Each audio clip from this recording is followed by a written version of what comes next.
الحمد لله وكفى والصلاة والسلام على من لا نبي بعده وعلى آله وأصحابه الذين أوفوا عهده وعلى من تبعهم بإحسان إلى يوم القيامة. أما بعد فأعوذ بالله من الشيطان الرجيم. بسم الله الرحمن الرحيم.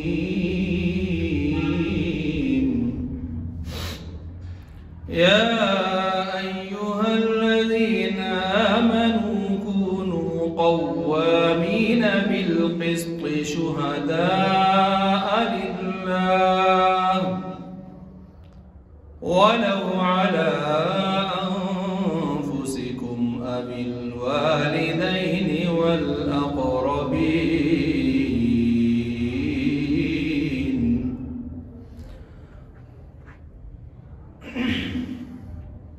وقال النبي صلى الله تعالى عليه وسلم: إذا ضيعت الأمانة فانتظر الساعة. فقال الأعرابي: كيف إضاعتها؟ قال: إذا وسد الأمر إلى غير أهله فانتظر الساعة، أو كما قال عليه الصلاة والسلام. آمنت بالله صدق الله ومولانا العظيم وصدق رسوله الكريم، ونحن على ذلك لمن الشاهدين والشاكرين، والحمد لله رب العالمين. محترم المقام واجب الاحترام حضرات سامعین اکرام، آج کی جمعہ کی اس نشست میں قرآن مجید فرقان حمید سے ایک آیت کریمہ تلاوت کرنے کے بعد ذخیرہ احادیث میں سے ایک حدیث صحیح بخاری کی آپ کے سامنے پڑھی ہے۔ گزشتہ جمعہ سے آپ حضرات کے سامنے حالات حاضرہ کے تناظر میں جو موضوع شروع کیا ہے وہ ہے مروجہ سیاست اور اسلامی تعلیمات و ہدایات۔ چنانچہ یہ ایک بہت ہی اہم موضوع ہے اور اس وقت کا تقاضا ہے، منبر و محراب کا یہ ایک بیان کرنے کے اعتبار سے چیلنج اور تقاضا ہے، کیونکہ میں نے عرض کیا تھا کہ دین اسلام ایک مکمل اکمل مذہب ہے، دین ہے۔ اس میں تمام شعبہ زندگی سے متعلق رہنمائی وافر اور کامل مقدار میں موجود ہے۔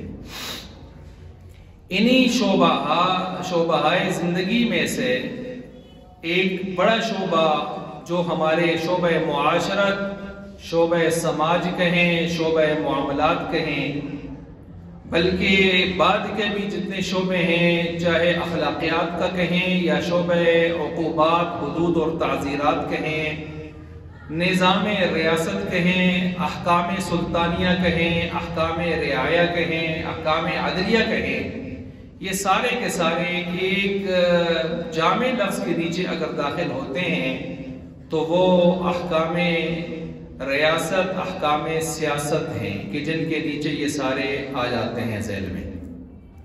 چنانچہ گزشتہ جمعہ آپ حضرات کے سامنے میں نے چند دیگر جو ذیلی عنوانات تھے وہ رکھے تھے۔ ویسے تو اس موضوع کے نیچے 30 سے زیادہ عنوانات ہیں ذیلی۔ کچھ عنوانات پر میں گفتگو گزشتہ جمعہ کر چکا ہوں۔ آج چونکہ اس موضوع سے متعلق آخری ہی جمعہ ہے، سارے موضوعات پر کچھ کر کے بھی گفتگو مکمل نہیں ہو سکتی۔ لہٰذا میں بعض اہم آج کے ذیلی عنوانات کو آپ کے سامنے رکھ کے ان پر گفتگو کروں گا۔ گزشتہ جمعہ میں نے آپ کے سامنے ووٹ کی شرعی حیثیت بیان کی تھی، عرفی شرعی حیثیت، کہ اگر ہم دیکھیں تو عرفی لحاظ سے ووٹ کی کیا حیثیتیں بنتی ہیں ہمارے ہاں، وہ میں نے 7 حیثیتیں بیان کی تھی۔ 8ویں ایک اور بھی ہے، اور وہ ہے بیعت کی طرح ہے۔ پہلے دور میں لوگ بیعت کرتے تھے، آج بیعت کو آپ سمجھیں ایک پرچی کی صورت میں لے آئے ہیں۔ تو یہ آپ اچھے آدمی کی بیعت کر رہے ہیں یا برے کی بیعت کر رہے ہیں، اس کو بھی آپ نے دیکھنا ہوتا ہے۔ خیر، یہ تو گزشتہ جمعہ میں نے بیان کیا، 8واں یہ تھا۔ اس کے ساتھ میں نے آپ کے سامنے کینڈیڈیٹ کی صفات بیان کی تھی کہ کینڈیڈیٹ کی صفات کیا ہونی چاہیے۔ ان میں 2 بڑی صفتیں آپ کے سامنے میں نے خاص طور پر رکھی تھی۔ نمبر 1، باصلاحیت ہو، جس عہدے کے لیے اس کو لایا جا رہا ہے، آ رہا ہے، وہ عہدے کے فرائض کما حق ہو بجا لانے کی طاقت اور سکت رکھتا ہو، لیاقت رکھتا ہو۔ دوسرا، صالح ہو، دیانتدار ہو، کرپٹ نہ ہو، تو مالی اور اخلاقی اعتبار سے بالکل صاف دامن ہو، صاف ستھرا ہو۔ اس کے ساتھ میں نے ایک سوال کا جواب بھی دیا تھا کہ جمہوریت میں تو لوگ خود اپنے آپ کو پیش کرتے ہیں، تو اسلام کا مزاج تو یہ نہیں ہے، تو اعتراض پیدا ہوتا تھا۔ اس کے میں نے 4 جواب آپ کے سامنے پوری تفصیل کے ساتھ رکھے تھے۔ آج کی اس نشست میں سب سے پہلی جو چیز رکھ رہا ہوں وہ یہ ہے کہ کینڈیڈیٹ جو امیدوار ہے اس کو بھی دیکھ لینا چاہیے کہ وہ کس پارٹی کی طرف سے کھڑا ہو رہا ہے۔ جس پارٹی کی طرف سے کھڑا ہو رہا ہے اس پارٹی کا دستور اور منشور بھی اس کو پڑھ لینا چاہیے۔ آیا اس کے منشور میں اسلام کی بالادستی کی کوئی واقعی کی باتیں ہیں، کوئی شقیں ہیں اس کے اندر کہ نہیں ہیں، کہ صرف روٹی کپڑا مکان ہی ہے اور وہ بھی برائے نام ہے، صرف دکھانے کے لیے لالی پاپس کے طور پر۔ تو اس لیے اس کے منشور کو دیکھ لینا چاہیے کہ جس کلمے کی بنیاد پر یہ ملک بنا تھا، آیا وہ پارٹی کا جو بڑا لیڈر ہے، لیڈرشپ جس کے پاس ہے، اس نے اپنی مرکزی کابینہ کے ساتھ مل کر جو دستور اور منشور جماعت کا ترتیب دیا ہے، اس میں کچھ اسلام کے تحفظ اور پھیلاؤ اور اسلام کے اعلاء بلند و بالا کرنے کے حوالے سے بھی کچھ عزائم ہیں یا نہیں ہیں؟ اور وہ عزائم پھر یہ بھی ہیں کہ جن لوگوں نے پیش کیے ہیں لیڈرشپ یا اس کی مرکزی کابینہ، کیا ان کی اپنی ذاتی پرسنلی لائف زندگی، ان کا شعور اس درجے کا ہے، ان کی فقاہت، ان کا وجدان، ان کا علم، ان کا تفقہ اس درجے کا ہے کہ وہ اس منشور پر خود بھی پورے اتریں گے؟ ویسے تو سب کہیں گے کہ ہم اسلام کے مطابق اپنی ریاست بنائیں گے، ہم قرآن و احادیث کی بالادستی قائم کریں گے، ہم قرآن و سنت کے مطابق فیصلے کروائیں گے، لیکن سوال یہ پیدا ہوتا ہے کہ یہ فیصلوں کے دعوے کرنے والے، قانون سازی کے دعوے کرنے والے، کیا یہ خود بھی قرآن و سنت سے واقف ہیں؟ کیا ان کی اپنی زندگی میں بھی قرآن و سنت کے تعلیمات نظر آ رہی ہیں؟ یا یہ خود یورپ کے غلام ہیں، امریکہ کے غلام ہیں اور کفار کے غلام ہیں، ذہنی اور ظاہری صورت میں بھی؟ تو پھر اگر یہ اسلام کا نام لے رہے ہیں تو آپ سمجھ جائیں یہ مداری ہیں، شعبدہ باز ہیں، جو آپ کے دل اور دماغ سے کھیلنا چاہتے ہیں، آپ کے ملک کے مستقبل سے کھیلنا چاہتے ہیں اسلام کے نام پر۔ اس لیے کینڈیڈیٹ امیدوار کو بھی دیکھ لینا چاہیے جس پارٹی کی طرف سے، جس کے ٹکٹ پر کھڑا ہو رہا ہے، وہ پارٹی کس قسم کی ہے۔ کیوں؟ ایک حوالہ پیش کر کے میں اگلے ذیلی عنوانات کی طرف جا رہا ہوں۔ حدیث میں ترمذی، جامع ترمذی میں، سنن ابی داؤد میں، مسند احمد میں روایت آئی ہے، آپ علیہ السلام نے فرمایا المرء علی دین خلیلہ، آدمی اپنے دوست کے دین پر، اس کے طرز عمل پر ہوتا ہے۔ فَلْيَنْظُرْ أَحَدُكُمْ مَنْ يُخَالِلْ، بس چاہیے کہ دیکھے کس سے دوستی کر رہا ہے۔ تو کینڈیڈیٹ جس آدمی کو، جس لیڈرشپ کو اختیار کر رہا ہے، یعنی اس کے ماتحت آنے کو، اس کا ٹکٹ لے کر، تو اس کو یہ دیکھ لینا چاہیے کہ اس کا لیڈر، اس کا منشور، اس کی جماعت، اس کی مرکزی کابینہ اچھے لوگ ہیں یا برے لوگ ہیں۔ کیونکہ کل وہ اس کے مطابق نہیں چلیں گے، اس کو ان کے مطابق چلنا ہوگا۔ یہ MPA کیا بلائیں ہوتی ہیں، یہ کیا چیزیں، ان کی کیا حیثیت ہے؟ یہ اپنے مرکزی جماعت کے منشور اور ان کی سوچ اور افکار پر چلیں گے، مورے ہوں گے، مورے ان کے۔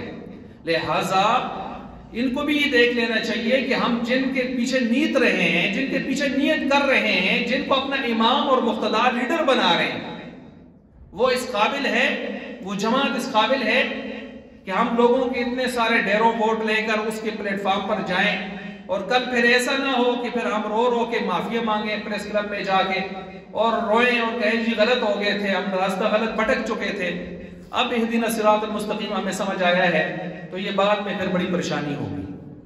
اس لیے ان کو بھی یہ دیکھ لینا چاہیے کہ قوم کو کس کی طرف لے کے جا رہے ہیں۔ اچھا، یہ تو ہوا میں نے حدیث پیش کی کینڈیڈیٹ کے ہدایات کے اعتبار سے کہ اس کو بھی دیکھ لینا چاہیے کہ وہ قوم کو کس طرف، کس کے نگر پر لے کے جا رہا ہے۔ اب اس کے ساتھ ساتھ ایک ذیلی عنوان، قرآن کریم نے اچھے اور برے حکمرانوں کی صفات بیان کی ہیں، میں اس پر صرف 2 حوالے پیش کر کے آگے جا رہا ہوں۔ مثلا اچھے حکمرانوں کی صفات قرآن نے ایک آیت میں بیان کی ہیں سورہ حج کے اندر۔ اللہ تعالیٰ فرماتے ہیں الذین ان مکناہم فی الارض اقاموا الصلاۃ وآتوا الزکاۃ وامروا بالمعروف ونہوا عن المنکر وللہ عاقبۃ الامور۔ اللہ تعالیٰ فرماتے ہیں جن لوگوں کو ہم زمین میں اقتدار دیتے ہیں نا، حاکم بناتے ہیں، حکمران بناتے ہیں، ان کو ہم 4 قسم کی ان کی ڈیوٹیاں لگائی ہیں۔ 4 ڈیوٹیاں کون سی ہیں؟ میں اور آپ، اللہ نے شعور دیا ہے، سوچیں یہ 4 ڈیوٹیاں کون سا آدمی کر سکتا ہے، وہی ہمارا حاکم بننے کے لائق ہے۔ مثلا اقام الصلاۃ، نماز پڑھتا ہو، قائم کرواتا ہو۔ کیا مطلب؟ اپنی نماز بھی مسائل کے ساتھ اس کو پتا ہو، نماز کے مسائل بھی پتا ہو۔ اقام الصلاۃ کا مطلب نماز پڑھنا نہیں ہوتا، پڑھانا بھی نہیں ہوتا، نماز قائم کروانا ہوتا ہے۔ قائم کروانے کا مطلب ہے نماز کے شرائط، فرائض، ارکان، واجبات، مستحب، سنتیں، مکروہات، جتنی چیزیں ہیں، پابندیاں، ساری چیزوں کو اچھی طرح سمجھتا ہو، پابندی کرتا ہو، پابندی کروا سکتا ہو، اس کو کہتے ہیں اقام الصلاۃ۔ اب مجھے بتائیں ہمارے لیڈروں میں سے کون ہے جو اس صفت پر پورا اتر سکتا ہے؟ پورا اتر سکتا ہے۔ اب میں کسی ڈرامے پر بات نہیں کرتا کہ کیا کیا ڈرامے ہمارے ملک میں ہوئے، میں صرف قرآن کی روح سے فکر دے رہا ہوں، جو ہمارا منبر و محراب کا کام ہے، علماء کی ذمہ داری ہے۔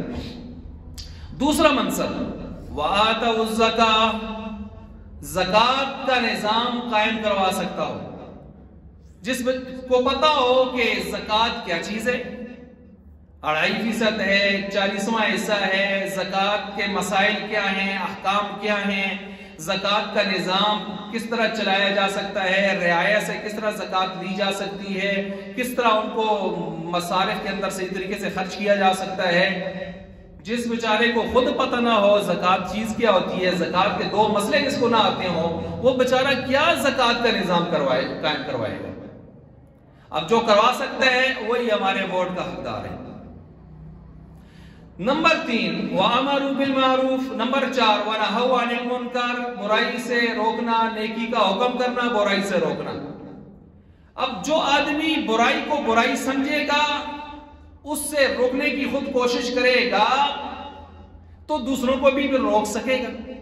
جو بیچارہ خود ہی برائیوں کا مرتکب ہے، جرائم کا مرتکب ہے، شراب، کباب، بدکاری، 2 نمبری، 6 نمبری، جوا، ہر کچھ اس کی زندگی میں پہلے سے موجود ہے، وہ بیچارہ کیا امروا بالمعروف ونہوا عن المنکر کا فریضہ انجام دے گا؟ تو ان چیزوں کو ہمیں دیکھ لینا چاہیے۔ ہمارے قرآن نے ہمارے حاکم کی 4 صفتیں بیان کی ہیں، مسلمانوں کے حاکم کی، تو یہ 4 صفتیں اگر جس میں ہیں تو وہ ہمارے ووٹ کا حقدار ہے، جس میں نہیں ہے وہ جماعت، وہ لیڈرشپ، اس کا کینڈیڈیٹ ہمارے ووٹ کا حقدار نہیں ہے، نہیں۔ اچھا جی، اس کے ساتھ ساتھ یہ تو میں نے ایک چیز آپ کے سامنے رکھ دی اس حوالے سے کہ کیا صفات، کیا ترتیب ہونی چاہیے۔ قرآن نے یہ اچھی صفتیں بیان کی ہیں ایک اچھے حاکم کی۔ اب سنیں، برے حاکم کی بری صفتیں قرآن نے بیان کی ہیں. سورہ محمد 26واں پارہ اللہ تعالیٰ فرماتے ہیں فَهَلْ عَصَيْتُمْ إِن تَوَلَّيْتُمْ أَن تُفْسِدُوا فِي الْأَرْضِ وَتُقَطِّعُوا أَرْحَامَكُمْ. برے حکمران جب لوگوں پر آتے ہیں تو وہ دو برے کام کرتے ہیں.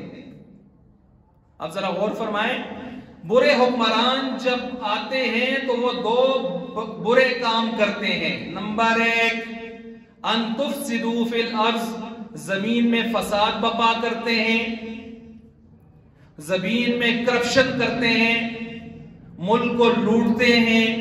اچھا یاد رکھیں, میں نے پہلے بھی کئی مرتبہ عرض کیا ہے, کرپشن انگریزی کا لفظ اس کا معنی ہوتا ہے فساد. ان تفسدوا فی الارض, زمین میں فساد کرتے ہیں یعنی کرپشن کرتے ہیں. کرپشن ہم نے صرف یہ سمجھی ہوئی ہے کہ کوئی سرکار کا مال ہتھیال ہے ناجائز طریقے سے, اس کو کرپشن کہتے ہیں. ٹھیک ہے, بالکل ہے, لیکن یہ تو مالی کرپشن ہے. تو قرآن تو صرف مالی کرپشن نہیں کہہ رہا, اخلاقی کرپشن بھی کہہ رہا ہے. ان تفسدوا فی الارض میں دونوں کرپشن موجود ہیں, اخلاقی بھی مالی بھی. اخلاقی کرپشن کیا ہے؟ زناکار ہے, بدکار ہے, 2 نمبر ہے, دیوس ہے, فحاش ہے, بدماش ہے, متکبر ہے. اچھا ہمارے ہاں عام طور پر بعض لوگ دھوکہ دینے کی موڈ میں ہوتے ہیں, دھوکے میں خود پڑے ہوتے ہیں بیچارے. او جی یہ تو اس کی پرسنلی لائف ہے, یہ تو اس کا ذاتی مسئلہ ہے, شراب پیتا ہے تو پیتا رہے, بدکاری کرتا ہے تو کرتا رہے. استغفر اللہ واتوب الیہ. ایک مسلمان اپنے لیے ایسا بادشاہ پسند کرے اور اس کے جرموں پر پردہ ڈال کے کہے اس کا ذاتی مسئلہ ہے, تو میں نے قرآن کے مطابق اچھی صفات والا حاکم بھی ابھی بیان کیا ہے. کیا اس میں اس بات کی گنجائش تھی؟ 4 صفتیں جو ابھی میں نے بیان کی ہیں. ان تفسدوا فی الارض, وہ برے لوگوں کو جب حکومت ملتی ہے قرآن کہتا ہے مالی اور اخلاقی کرپشن کے مرتکب ہوتے ہیں. فحاشی, بدماشی, عیاشی, کتنے ہی پیچھے ہمارے ایسے ظالم, بدماش, فحاش گزرے ہیں حکمران جنہوں نے پارلیمنٹ میں لڑکیاں نچائیں. کتنے ہی ایسے اوباش جرنیل گزرے ہیں ہمارے جن کے دور میں ہمارے ایوانوں میں, مقدس ایوانوں میں مجرے ہوتے رہے. کتنے ایسے فحاش گزرے ہیں جن کے ایوانوں سے ناجائز لڑکیاں برآمد ہوتی رہی, قوم نے دیکھی, سب نے دیکھی. تو قرآن تو ان چیزوں کو نفی کرتا ہے کہ دیکھیں برے حکمران جب آئیں گے تو یہ والی کرپشن کریں گے, اخلاقی بھی کریں گے, مالی کرپشن بھی کریں گے, مالی کرپشن بھی کریں گے. میں مانسرا کے اندر ایسے بدماشوں کو جانتا ہوں پیچھے کئی ادوار میں جنہوں نے لڑکیوں کی ٹرانسفروں کے نام پر دفتروں کے اندر بدکاری کے اڈے کھولے ہوئے تھے, ایجوکیشن ڈپارٹمنٹ میں خاص طور پر. ممبر پر بیٹھے, اللہ کی قسم اٹھا کے کہتا, پیچھے ایسے ایسے دور بھی کہیں گزرے ہیں کسی دور میں. اور خود کلرک جو میرے وہاں دوست تھے وہ بتاتے تھے کہ اللہ کا عذاب نہ آ جائے گی, ہر ایک کے جدا جدا کمرے ہیں, کیا سے کیا ہے, ٹرانسفروں کے نام پر یہ فلاں لیڈیز, یہ فلاں لیڈیز, اور پیچھے ماضی گندگی سے بھرا ہوا ہے. اور ہم واپس انہی لوگوں کو ووٹ دے کر اپنے سروں پر چڑھا دیتے ہیں اس طرح کے. تو اس لیے اخلاقی اور مالی کرپشن کریں گے. قرآن نے کہا ہے برے حکمران جب آئے کریں گے. آپ دیکھتے نہیں ہیں جب وہ ووٹوں میں جیتتے ہیں 2 نمبر طبقہ, سیکولر سیاسی پارٹیاں, تو ان کے گھروں میں 7 10 دنوں تک ڈھولک بجتی رہتی ہے, میراثی ناچتے رہتے ہیں, شرابیں چلتی رہتی ہیں. یہ سارا ثواب کس کو پہنچے گا؟ سوٹے چلتے رہتے ہیں, چرس کی بوئیں وہاں سے بدبوئیں آتی رہتی ہیں, یہ سارا کس کے کھاتے میں جائے گا؟ تو اس لیے ان چیزوں کو بھی ہمیں اپنے ذہن میں رکھنا چاہیے.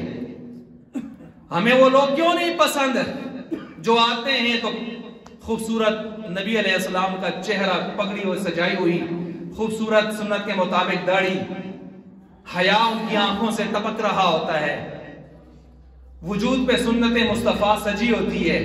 ہمیں وہ لوگ کیوں نہیں پسند؟ اگر نہیں پسند تو ہمیں اپنے دلوں کا جائزہ لینا چاہیے. زنگ چڑھا ہوا ہے, شیطانی زنگ چڑھ گیا ہے جو ہمیں اچھا برا اور برا اچھا نظر آ رہا ہے.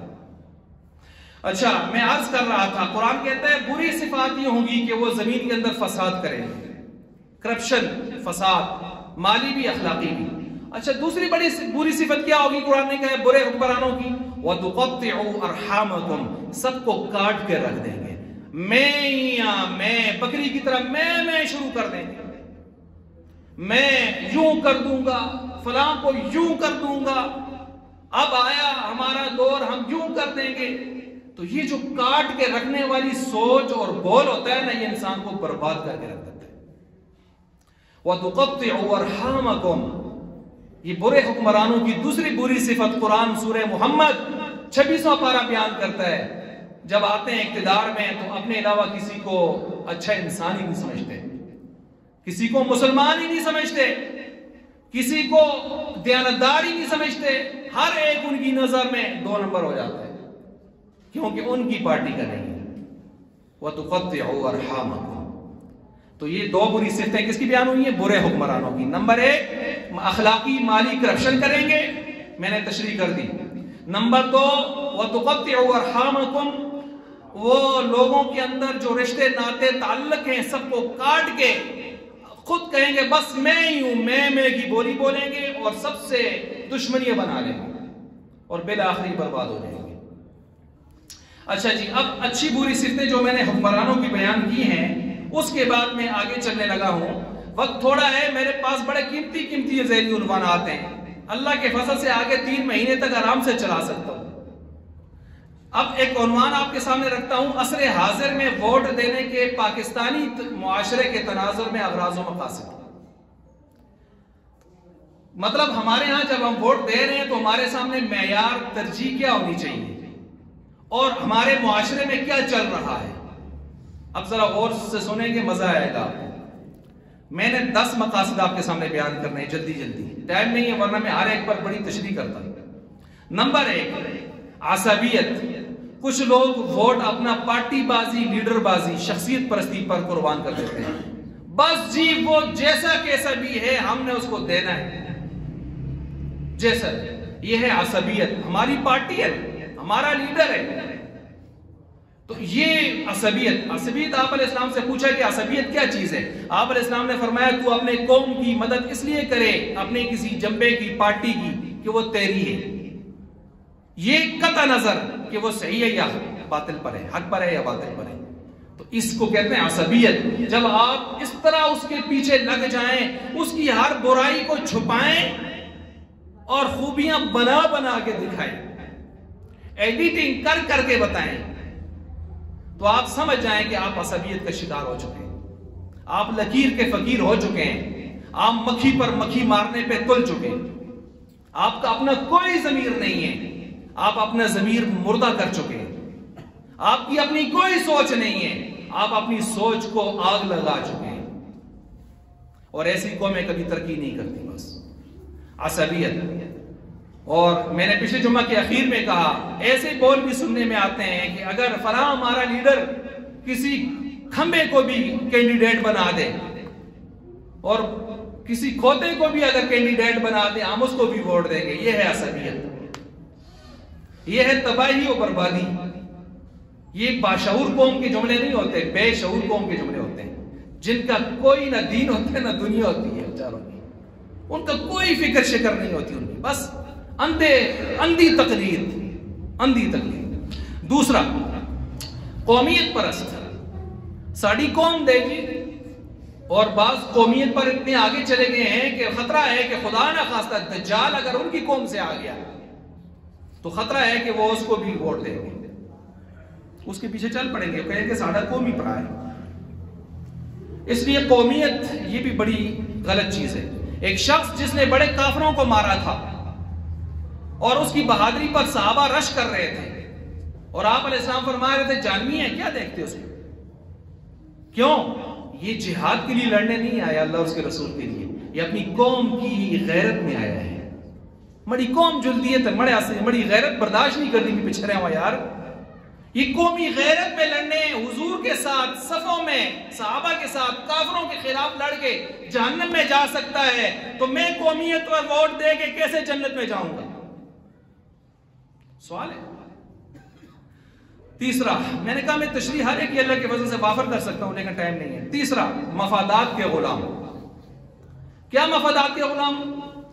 بینر لگا دیے، قبرستان دو ووٹ لو، قبرستان دو ووٹ لو، وہ جی سنتے ہو نسیں تینوں دو شینوں لو، تو اب یہ کام چل گیا، قبرستان دو ووٹ لو، یہ لوٹا پالیسی، اس کو کیا کہتے ہیں؟ لوٹا پالیسی، ووٹ فروشی، ضمیر فروشی۔ اچھا، اس کے ساتھ ساتھ کھمبے، کچھ لوگوں کو کھمبے پول چاہیے، بجلی نہیں ہے، کھمبے ساٹھے دان کے اسا یقین آؤ کہ تو اسا بعد بجلی بھی لا کے دے سی تارا بھی کھمبے ساٹھے، وہ بیچارہ وہ تو کرتے تلو کرتے کچھ رار پارو کر کے کھمبے آن کے سٹ کے پیپ چک سٹ کے آتے بس ہون مطمئن ہون روڈ پکے توڑے۔ اب یہ چیزیں بھی چلتی ہیں معاشرے کے اندر، ٹھیک ہے؟ تو کھمبوں اور پولوں پر اور ان چیزوں پر ہم اپنا ووٹ بیچ دیتے ہیں، یہ بھی ہمارا نظریہ نہیں ہے۔ سڑک گلی پختہ، ہماری سڑک نہیں پختہ جی، آپ پختہ کریں نا۔ اب بہت سارے ایسے سیاسی ہوتے ہیں جو اپنے پیسوں سے، ذاتی پیسوں سے یہ کام کرتے ہیں، میں اچھی طرح پرسنلی جانتا ہوں ان کو، اور بعد میں جب وہ برسر اقتدار آئے ہیں تو انہوں نے 2 نمبر ٹھیکے ڈال کر انہوں نے ریکوری کی ہے ساری، اور بلکہ اگر کروڑ لگائے تھے تو 10 کروڑ انہوں نے کروڑے ہیں، ٹھیک ہو کہ ایسے بھی جانتا ہوں میں اسی طرح۔ اچھا، اسی طرح دیگر لوٹا پالیسیاں ہوتی ہیں۔ یہ نمبر ہو گیا 3، مفادات کے غلام۔ نمبر 4، سیاسی دفاتر کے اندر چائے، سگریٹ، کش، سوٹے، یہ بھی ایک طبقہ ہے، جس بے روزگار طبقہ ہے، جس کو کھانا پینا سے کچھ نہیں ملتا، جل پہ دفتر پہ کھا کے ساری جگہ چاہ پی کے سوٹے مار کے، اس کا کوئی نظریہ بھی نہیں ہے، بس سوٹا اس کا نظریہ۔ اس کو پتہ ہے آج کدے بغیر الیکشن کے سوٹے چلتے ہیں، کل الیکشن جیتیا پھر سوٹے زیادہ ہو جائے، اس ووٹ دینا ہے۔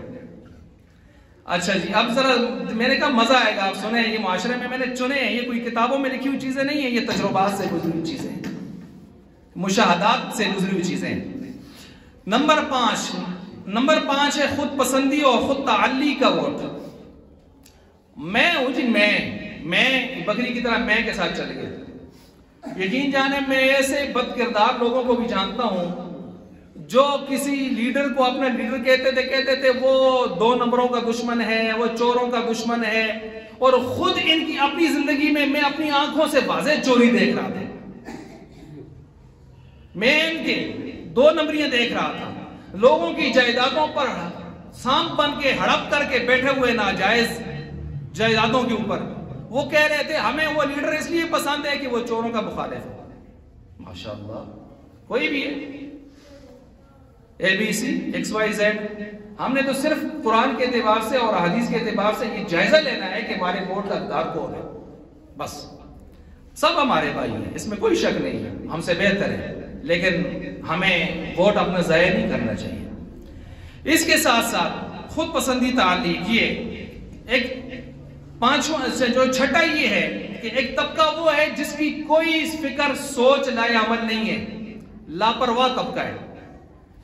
وہ گھر سے نکلتے ہیں، اس کو یہ بھی نہیں پتا ہوتا میں نے ووٹ کس کو دینا ہے، ٹھیک ہے جی۔ قربانی والی کچھ تو نہیں، قربانی کس دی ہے، مڑ خیال ہے مڑ کرالی دی ہے، اس ویری مڑ خیال ہے مڑی طرف ہوئی ہے یا دادے طرف ہے، یہ بھی آنا نہیں نا باس قربانی میں۔ اسی طرح ووٹ دینے والے بھی طبقہ ہوتا ہے جڑا ووٹ پول کرنا تک نہیں سوچتا کہ میں ووٹ کس کو دیواں، بس ساری زندگی میں بھی گش رہے ہیں یار، اس کو پتہ ہی نہیں ووٹ ہوتا کیا ہے، ووٹ کی اہمیت کیا ہے۔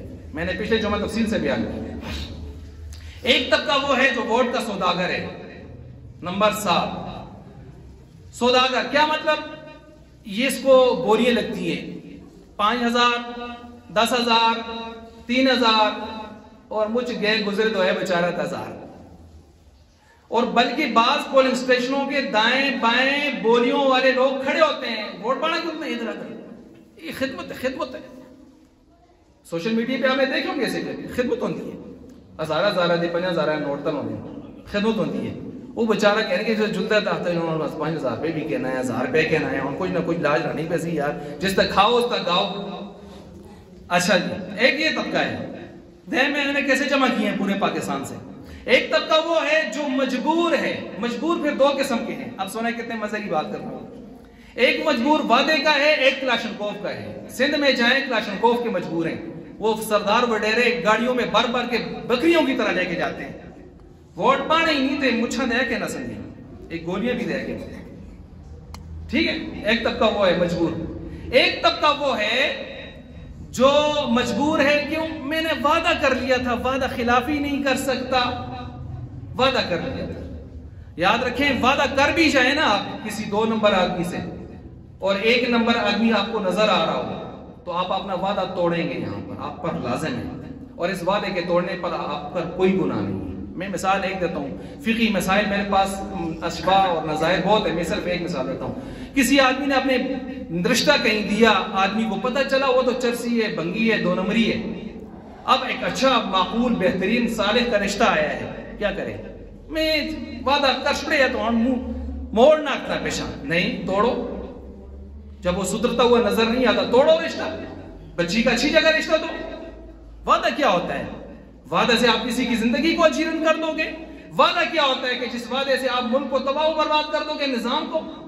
وعدہ ضرور اپنائیں, اس کو نبھائیں, لیکن وعدے کے آڑ میں ایسے وعدے تو پہلے کریں نا, اگر کیا ہے تو اس وعدے کو توڑنے کا بالکل حکم ہے.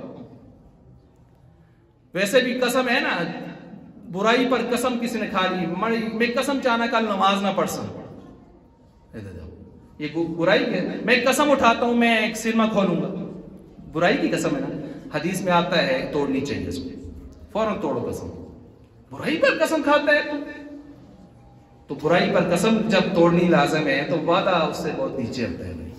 اچھا چلیں, ایک اور طبقہ ہے جس کا یہ 9واں طبقہ ہے. یہ وہ طبقہ ہے جو شور شرابے کو دیکھتا ہے, باہر نکلتا ہے, چڑیاں کس لیے لگی دیں زیادہ, بینر کس لیے لگے دیں, اونٹ کے در بیدہ نظر آنا ہے, کڑی کروٹ, اس طرح کوئی پتہ نہیں, کوئی شعور نہیں, بے شعور آدمی.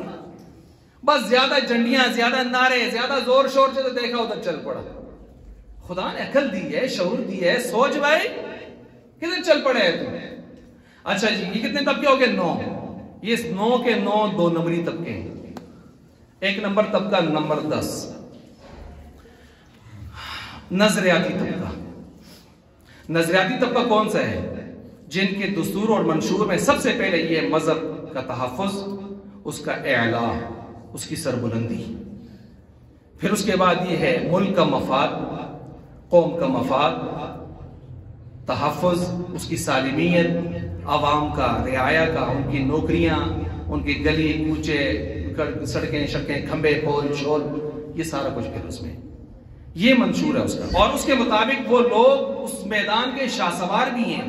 میں نے شروع میں کہا چونڈ مونڈو کھونڈ قسم کا آدمی ہو, جس بیچارے کو کلمہ نہ پڑھنا آتا ہو, کلمے میں 3 غلطیاں کرتا ہو, قرآن کی ایک آیت ناظرہ دیکھ کر نہ پڑھ سکتا ہو, وہ ہمیں کہے کہ میں تمہیں اسلام کا قلعہ بنا کے دوں گا. خدا کا واسطہ ہے, اللہ نے عقل دی ہوئی ہے, شعور دیا ہوا ہے. اچھا, یہ تو ہو گئے 10 وہ طبقے جن کا میں نے آپ کے سامنے تفصیل بیان کی ہے. اب سنیں, یہاں پر ایک مسئلہ ذیلی آ جاتا ہے, ووٹ فروخت کرنا. ووٹ فروخت کرنا شرعاً جائز نہیں ہے. کھمبوں پر, پولوں پر, سڑکوں پر, نوکریوں پر, مفادات پر, قبرستان کے لیے, اس قسم چیزوں پر ووٹ فروخت کرنا جائز نہیں ہے پیسے لے کر. کیوں؟ وجہ نمبر 1, یہ بیچنا ناجائز اور گناہ کبیرہ ہے. وجہ نمبر 1, ووٹ ایک گواہی ہے. میں نے پچھلے جمعہ آپ کے سامنے 8 حیثیتیں اس کی بیان کی ہیں ووٹ کی. ووٹ گواہی ہے, گواہی ایک امر تبرع ہے. امر تبرع خالص نیکی ہوتی ہے, خالص نیکی کو بیچنا ناجائز ہے, فقہا کا اتفاق ہے. نمبر 2, ووٹ ایک سفارش ہے, شفاعت ہے. شفاعت ایک خالص نیکی ہے, امر تبرع ہے, اس کو بیچنا ناجائز ہے. نمبر 3, ووٹ ایک غیر متقوم چیز ہے, مال غیر متقوم ہے. فقہ کی اصطلاح میں مال غیر متقوم کی قیمت مسلمان نہیں لگا سکتا. کیسے؟ خنزیر ہمارے ہاں مال غیر متقوم ہے, شراب ہمارے ہاں مال غیر متقوم ہے, آزاد آدمی کو پکڑ کے بیچنا مال غیر متقوم ہے. تو یہ بھی مال غیر متقوم ہے, کدھر بہت بیچ رہا ہے, تیرے ابے کا ذاتی ووٹ ہے. اچھا, نمبر 4, ووٹ ایک قومی امانت ہے. آپ اپنے ملک اور نظام کو سدھارنے کے لیے استعمال کر رہے ہیں, آپ بیچ رہے ہیں تو آپ ملک اور قوم سے خیانت کر رہے ہیں. نمبر 5, یہ تو ایک جمہوری نظام میں آپ سے رائے لی جا رہی ہے، مشورہ لیا جا رہا ہے. مشورہ بیچنا، مشورہ بھی آئے بیچنے کی چیز ہوتی ہے. ٹھیک ہے، وکلاء بھی مشورے بیچتے ہیں، لیکن وہ وکلاء اپنے قانونی اعتبار سے، ایک پروسیس کے اعتبار سے وہ چیزیں کر رہے ہوتے ہیں کہ حقدار اپنا حق لے تو کیسے لے، اس ترتیب سے لے. لیکن اجتماعی نظام اور مفاد میں آپ مشورہ بیچنا جائز نہیں ہے. خیر، اور بھی میں اس کی وجہ پیش کر سکتا ہوں، میں نے تو کچھ وجہ آپ کے سامنے رکھی ہیں. اس کے ساتھ ساتھ یہ بھی ہے کہ قرآن کریم ہمیں کہتے ہیں وَلَا تَلْبِسُوا الْحَقَّ بِالْبَاطِلِ وَتَكْتُمُوا الْحَقَّ وَأَنْتُمْ تَعْلَمُونَ. اے ایمان والو، اس وقت یہودیوں کو چونکہ یہ حکم ہے کہ علماء یہود کو جنہوں نے یہ دو نمبری کی ہوئی تھی، کیا کرتے تھے؟ حق کو چھپاتے تھے، باطل کو اشکارا کرتے تھے. آپ علیہ السلام کی صورت میں جو حق تھا ان کی کتابوں میں، قرآن کی صورت میں حق تھا ان کی کتابوں میں، تذکرہ تھا، اس کو چھپا لیتے تھے کہ کوئی ہماری کتابوں میں تذکرہ نہیں ہے. حالانکہ قرآن کہتا ہے یعرفونہ کما یعرفون ابناءہم. وہ اس طرح آپ علیہ السلام کو نبی آخر الزمان سمجھتے تھے اپنی کتابوں کی روح سے، جس طرح کوئی باپ اپنے بیٹے کے بارے میں شک تو نہیں کرتا کہ میرا بیٹا ہے کسی اور کا ہے، وہ کہتا ہے میرا بیٹا ہے، کنفرم ہے، خوب جانتا پہچانتا ہے. تو ایسے ہی یہود، ان کے علماء یہود جانتے تھے آپ نبی آخر الزمان ہے، لیکن پھر بھی کیا کرتے تھے؟ ایڈیٹنگ. یہ جو آج سیاہ کو سفید اور سفید کو سیاہ کر کے ایڈیٹنگ کر کے پیش کرتے ہیں نا، یہ یہودیوں والا کام ہے. وہ بھی کیا کرتے تھے؟ اچھوں کو برا اور بروں کو اچھا بنا دیتے تھے، ایڈیٹنگ کرتے تھے. اور قرآن نے کہا وَلَا تَكْتُمُوا وَلَا تَلْبِسُوا الْحَقَّ بِالْبَاطِلِ. حق کی باطل کے ساتھ ایڈیٹنگ نہ کرو، آمیزش مت کرو، خلط ملط مت کرو. وَتَكْتُمُوا الْحَقَّ، اور حق کو مت چھپاؤ، حق کو واضح کرو. وَأَنْتُمْ تَعْلَمُونَ، تم جانتے بھی ہو. یہاں بھی ایک آدمی جانتا ہے حق میرے ووٹ کا حقدار فلاں ہے، اور جا کے ٹھپا کسی اور پر لگاتا ہے. قیامت والے دن اللہ کی عدالت میں مجرم کی حیثیت سے آئے گا، مجرم کی حیثیت سے آئے گا. کس طرح بچے گا یہ؟ اچھا، اس کے ساتھ ساتھ آگے یہ بھی سنیں کہ ایک سوال یہ کیا جاتا ہے، کیا لیڈر کو دیکھیں، کینڈیڈیٹ کو دیکھیں، یا اس کی لیڈرشپ کو دیکھیں؟ کچھ لوگ کہتے ہیں جی فلاں جماعت تو بڑی اچھی تھی تو یہ فلاں کو ٹکٹ دے دیا، اس کو ہم جانتے ہیں نا، کینڈیڈیٹ کو. اب یہاں سوال یہ پیدا ہوتا ہے کینڈیڈیٹ کو دیکھیں یا اوپر لیڈرشپ کو دیکھیں؟ لیڈرشپ کو دیکھیں گے، کینڈیڈیٹ کو نہیں دیکھیں گے. اس کے میرے پاس کئی جواب ہیں، میں صرف ایک دو جواب دے کے چلتا ہوں. ایک نقلی جواب ہے، پہلے وہ سنیں. صحیح بخاری کے اندر روایت موجود ہے، آپ علیہ السلام کے پاس پانی لایا گیا، آپ نے پانی نوش فرمایا، پانی بچ گیا. آپ بچا ہوا پانی، آپ کی عادت شریفہ تھی کہ موجودین کو دیا کرتے تھے، حاضرین کو. آپ نے دیکھا تو دائیں طرف ایک دیہاتی عام آدمی کھڑا ہے، مسلمان صحابی، بائیں طرف سیدنا صدیق اکبر افضل البشر بعد الانبیاء ابو بکر صدیق کھڑے ہیں. اب آپ علیہ السلام چاہتے تھے میرا بچا ہوا پانی صدیق پئیں، لیکن ان کی سمت جو تھی، سمت اس کی ٹھیک تھی، کیونکہ جب آپ چیز تقسیم کریں کدھر سے تقسیم کریں؟ حدیث کیا کہتی ہے؟ دائیں طرف سے. دائیں طرف میں دیہاتی کھڑا تھا، بائیں طرف پر صدیق اکبر کھڑے تھے. سمت دیہاتی کی ٹھیک تھی. اب پانی رول کے مطابق ان کو دینا چاہیے تھا، دینا چاہتے تھے حضور ان کو، کیونکہ ان کے جیسا کائنات میں تھا کوئی نہیں. تو حضور علیہ السلام نے پھر دیہاتی کی طرف متوجہ ہو کے فرمایا تیری اجازت ہو تو پانی صدیق اکبر کو دے دوں؟ اس نے کہا نہیں، میں اپنے اوپر کسی کو ترجیح نہیں دوں گا، پانی مجھے دیجیے، ہم تو اس کے مشتاق رہتے ہیں. حضور علیہ السلام نے ایسے فرمایا ہاں پی پی. اب یہاں پر کیا مسئلہ ہوا؟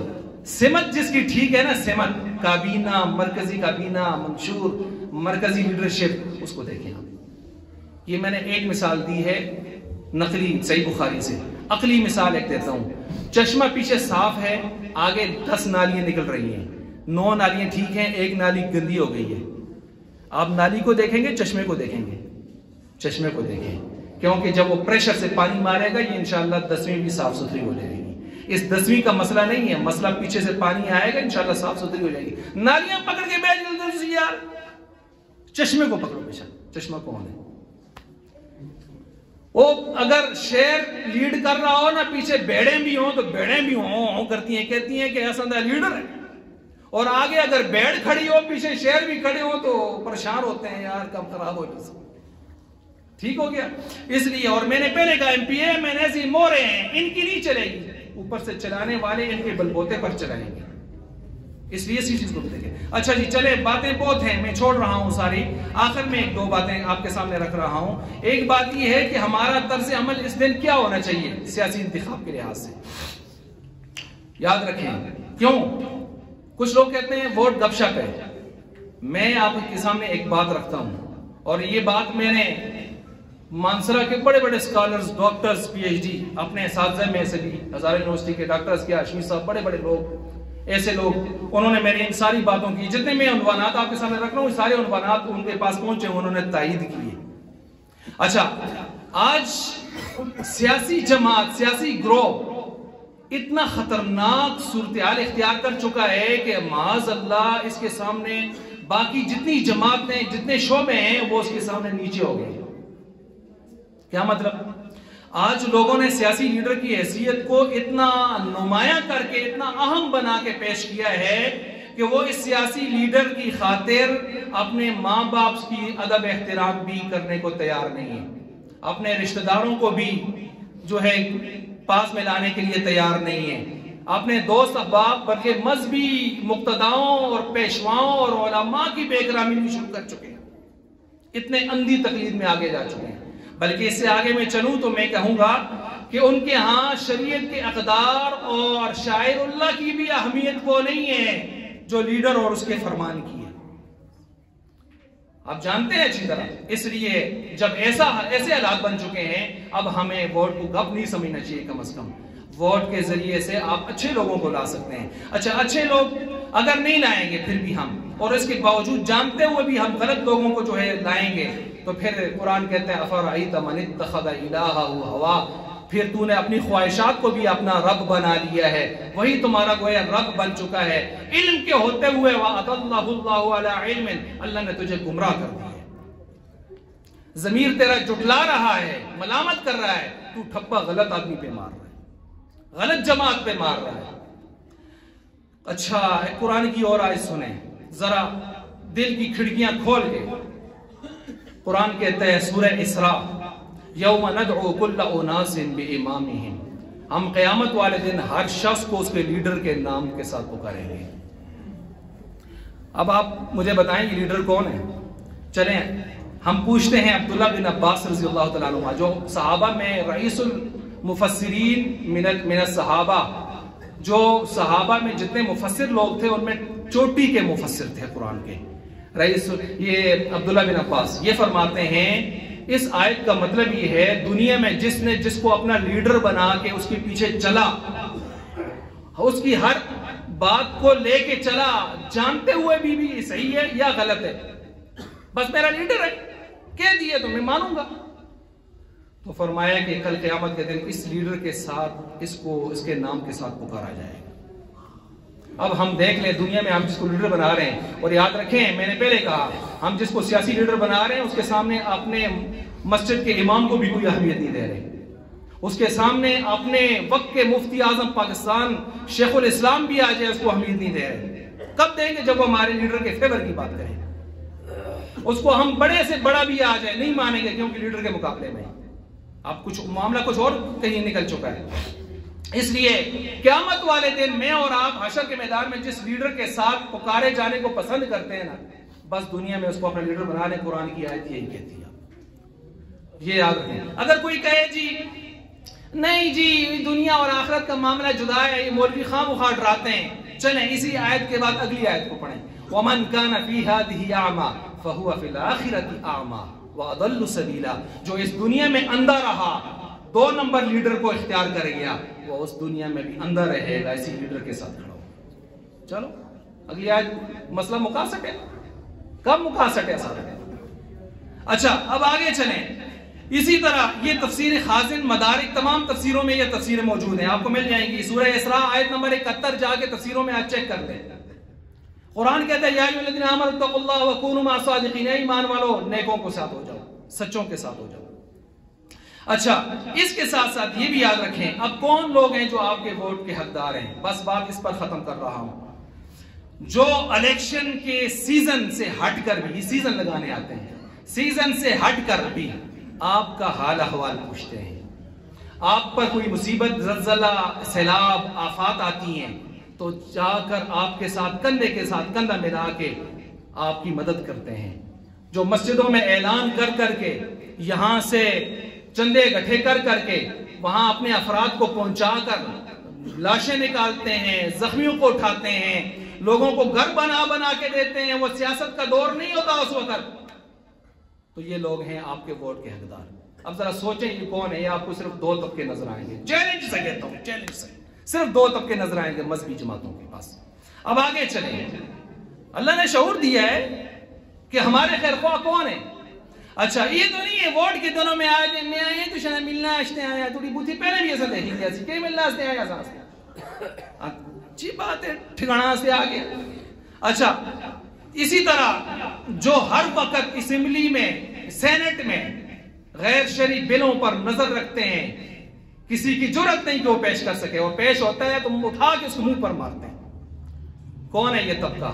اللہ نے شعور دیا ہے، میں کیوں نام لوں آپ خود سمجھتے ہیں، جن کی پشت پر آپ دیکھیں 95% سے زائد علماء، مفتیان، شیوخ الحدیث و تفسیر، نیک لوگ، صلحاء، علماء موجود ہیں۔ کون ہے؟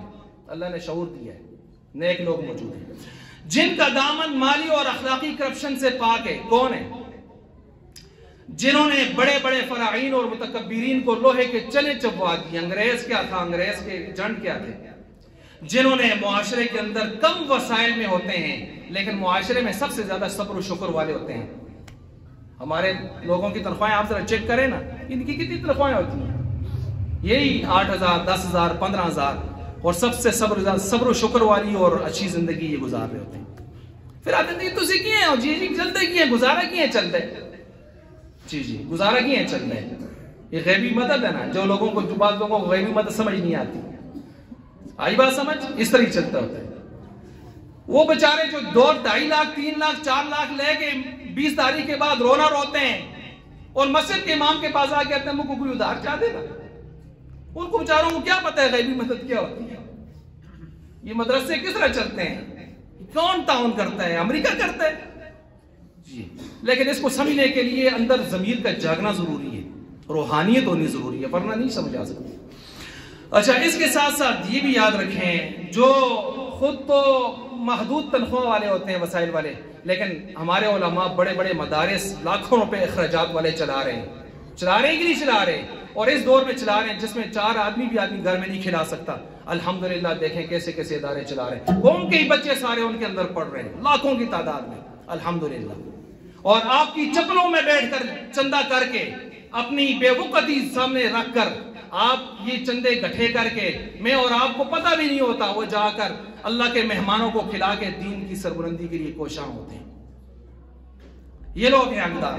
اور سنیں، باقی رہ گئے یہ نیک لوگ کہ جو اصل رکاوٹ ہیں باطل کی راستے میں 3 حوالے پیش کر کے بات ختم کرتا ہوں۔ مرزا غلام احمد قادیانی کی جتنی کتابیں ہیں، رسالے ہیں، ان کو گٹھا کیا گیا ہے 25 جلدوں میں۔ اس 25 جلدوں کی کتاب کا نام ہے روحانی خزائن۔ میں نے لاہور سے منگوانی تھی، 60,000 روپے کی تھی، میں نے کہا کچھ کم کرو، کم نہیں کیا، نہیں منگوایا، لیکن وہ 25 جلدوں میں ہے روحانی خزائن۔ اس کی جلد نمبر 20 ہے، اس کا صفحہ نمبر 66 ہے، اور اس کا رسالہ تذکرۃ الشہادتین ہے۔ اس کے اندر یہ لفظ موجود ہیں، اگر یہ مرزا غلام احمد قادیانی کہتا ہے اگر یہ علماء نہ ہوتے، اگر یہ علماء موجود نہ ہوتے تو اب تک تمام باشندے اس ملک کے جو مسلمان کہلاتے ہیں مجھے قبول کر جاتے ہیں۔ یہ کون کہتے ہیں؟ غلام احمد قادیانی کہتے ہیں۔ اسی کا پوتا مرزا مسرور باہر بیٹھا ہوا، ایک سوال کے جواب میں سوشل میڈیا پہ کلپ اس کا وائرل ہے، وہ کہتا ہے، اس سے پوچھتے ہیں پاکستان کے حالات کبھی درست ہوں گے؟ تو کہتا ہے جب تک مولویوں کے ہاتھ میں ہے تو تم یہ توقع نہ رکھو کہ حالات بہتر ہوں گے۔ کیا مطلب؟ اسی دوبارہ مسلمان ہو سکتا، کیونکہ یہ آیا سی تسی کافر ہویا سی۔ بہرحال یہ اپنی جگہ ساری باتیں ہیں، ہمیں یہ دیکھ لے چاہیے، اللہ تعالیٰ نے شعور دیا ہے، عقل دی ہے کہ ہم اس کے مطابق چلیں، دیکھیں، کریں کہ کیا چیزیں ہمیں کس کو لینا چاہیے۔ بس یہ میں نے بہت ساری باتیں آپ کے سامنے رکھ دی ہیں۔ قرآن بھی کہتا ہے وَيُعَلِّمُهُمُ الْكِتَابَ وَالْحِكْمَةَ، آپ علیہ السلام جو ہے امت کو، انسانوں کو کتاب سکھانے آئے تھے اور حکمت، اس کی تشریح سکھانے آئے تھے۔ قرآن ہی کہتا ہے ہمیں، کیا کہتا ہے؟ آپ علیہ السلام فرماتے ہیں لن تضلوا بعدی ابدا، میرے بعد تم ہرگز گمراہ نہیں ہو سکتے۔ کب؟ ترکت فیکم ما ان تمسکتم بھی، جب تک تم نے دو چیزوں کو لازم پکڑا۔ نمبر ایک کتاب اللہ، اللہ کی کتاب، نمبر دو وسنتی، اور سنت رسول اللہ۔ تو کتاب اور کتاب کی تشریح کو اگر ہم انشاءاللہ مانیں گے تو اللہ کے فضل سے ہم ٹھیک راستے پر ہوں گے۔ اور قرآن کی ایک آیت آخر میں پیش کرتے ہوئے بات کو ختم کر رہا ہوں، وہ یہ ہے سورہ حدید کو اٹھائیں۔ ہم سب جانتے ہیں کہ سیاست کا مطلب ہوتا ہے نظام عدل و انصاف لانا۔ یا اللہ کس طرح آئے گا؟ اللہ نے فرمایا دو سے آئے گا، وَأَنزَلْنَا مَعَهُمُ الْكِتَابَ وَالْمِيزَانَ لِيَقُومَ النَّاسُ بِالْقِسْطِ۔ ہم نے دو چیزیں نازل کی ہیں، نمبر ایک کتاب، نمبر دو ترازو، لِيَقُومَ النَّاسُ بِالْقِسْطِ۔ اگر چاہتے ہو، لوگ چاہتے ہیں کہ عدل و انصاف کا نظام قائم ہو، تو دو چیزیں نازل کی ہیں، الکتاب والمیزان، کتاب اور ترازو۔ دانا کے لیے کافی ہے یک لفظ و اشارہ، ناداں کے لیے کافی نہیں دفتر و رسالہ۔ وآخر دعوانا الحمدللہ۔